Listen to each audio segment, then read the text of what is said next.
Hello YouTube, it's Santa. I know it's been a very long time since I made a video, and that's not how I intended things to be with this journey, but I assure you it was for a very good reason. I was one of the very, very unfortunate people who endured a leak.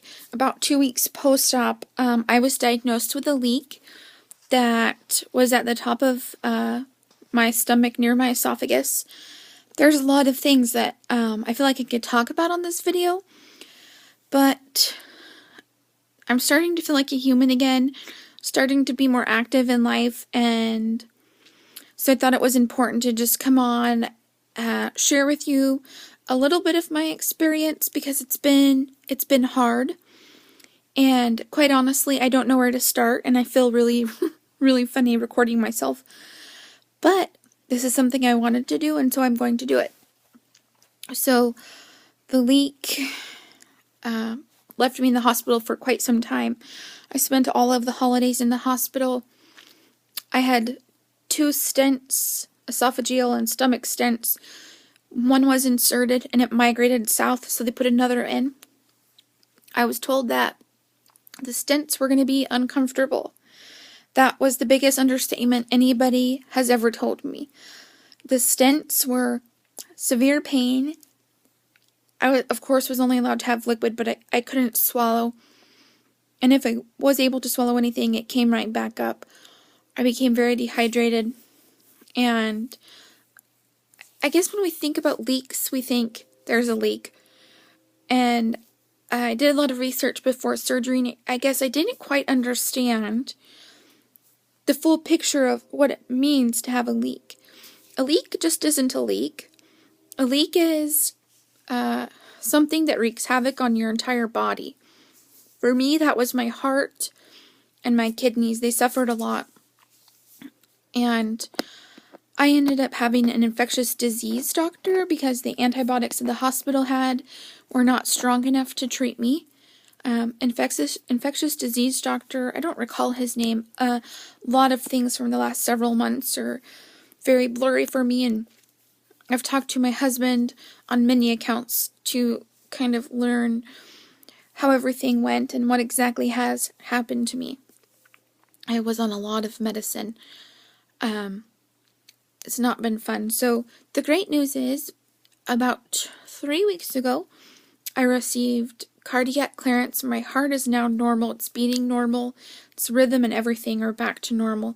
My blood pressure, which I never had a problem with, are now normal.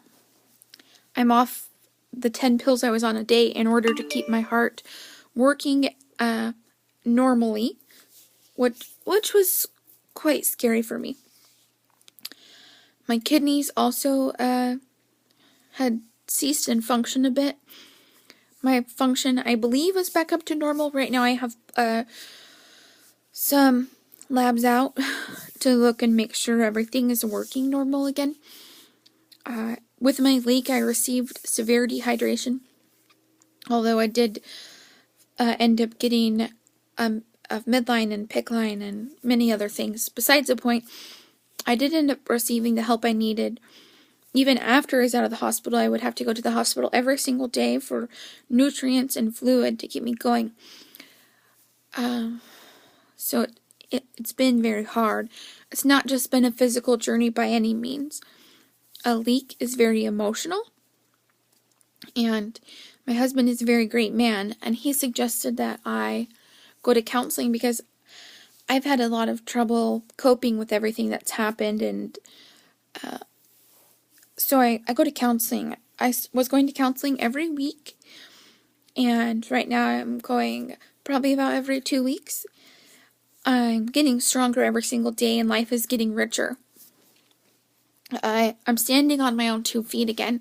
I'm not fully back to my entire life, but things are a lot better. You know, I'm not receiving weekly medical care anymore for about 3 weeks, maybe a little bit longer. I've been able to consume food.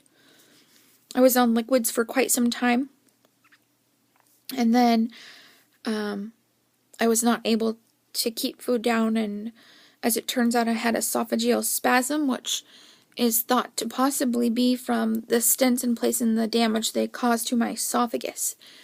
Once I got treatment for esophageal spasm, I've been able to eat without severe pain.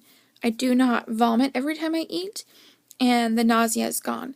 These 3 common things, nausea, vomiting, and severe pain with eating, are something I've experienced for quite some time. Liquids or not, it was just a problem I was having.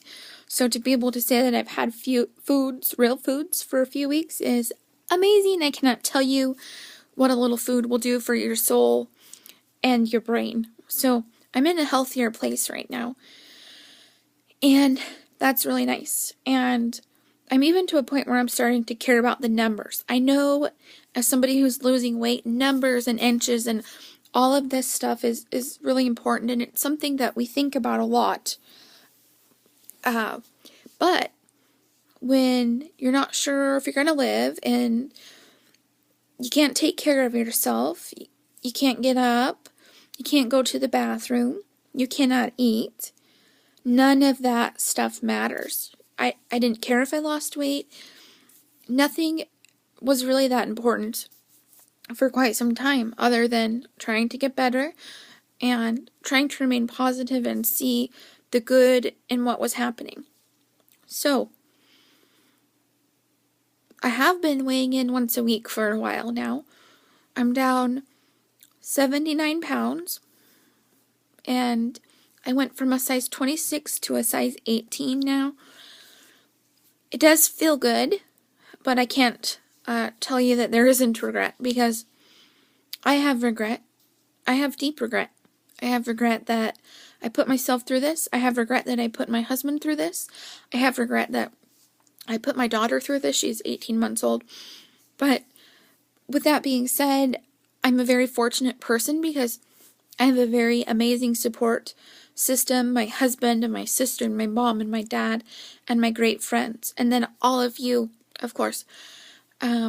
I didn't get to take care of my daughter for a long time, and that was probably harder on me than her because she's so young, and she was getting tons of love and attention, without a doubt. I mean, her grandma and my sister were here to take care of her. So, I'm so happy to tell you that I'm back to mommy duties 100%, and it's really nice. Another complication of the leak is that because of the severe dehydration, I developed kidney stones. I am enduring them on my own, at home, even though there's a 50% chance I can pass them successfully on my own. As the doctor has said, I've been to hell and back, and I'm just not interested in submitting to another surgery. My pain tolerance is pretty high, but I'm not gonna, what's it called? I'm not gonna downplay the pain of kidney stones. It's very intense. I'm embarrassed to admit that I was in so much pain that I thought that maybe it was better to be dead, because the pain it's out of this world. And I'm just gonna ride it out at home. I'm going to seek emergency medical intervention if needed. And that kind of is what it is. And that's the last thing medically kind of holding me back in this process. But I feel like this video isn't very linear. There's a lot of details, of course, that I didn't share for time's sake. But I'm glad I'm taking time today to make this video and say hello to you. I hope that you guys are all doing well and being successful.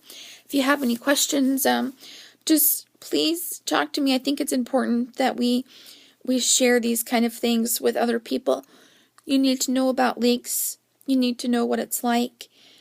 I try to be an open book and transparent about what I've endured.